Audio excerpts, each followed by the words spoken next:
Good evening, ladies and gentlemen, and welcome back again. Thank you so much for keeping up with your English skills and with your practice and with your training. This is one of the best languages that you can invest your time, and you may invest your time in and get the best optimal benefit. I want to clear something out to you that is a little bit misunderstood, and that is English teacher is not an English translator. And the English-Arabic translator is not an English teacher by default.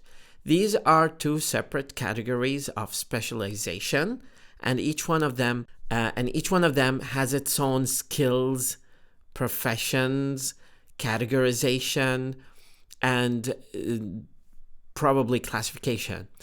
Every researcher understands that, so do not expect an English teacher to be an English translator by default, and do not expect an English translator to be an English teacher. They both can do translation, but that does not mean that the profession of translation can be attributed to English teachers and the profession of teaching can be attributed to English translation or English-Arabic translation. There are two separate fields of study. That's why people get bachelor degree in translation and they don't get a bachelor degree in English linguistics. And those teachers get a bachelor degree in teaching English as a second or foreign language, and they don't get a bachelor degree in translation.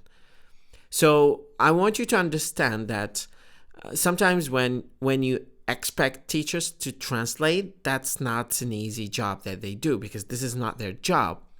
And when you expect translators to do English teaching, that's also something that cannot be conceivably done by English teachers. It's a matter of profession, and each one of them has its own specialization, and they do a lot of work.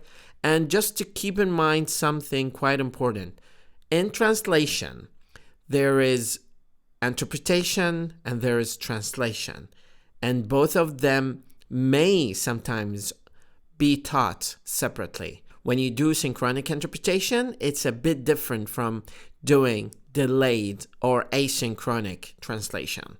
They are completely different things. So keep that in mind. This is just to clear the air and bring the elephant in the room and tell you that there are completely different categorizations and fields of study. Thank you so much.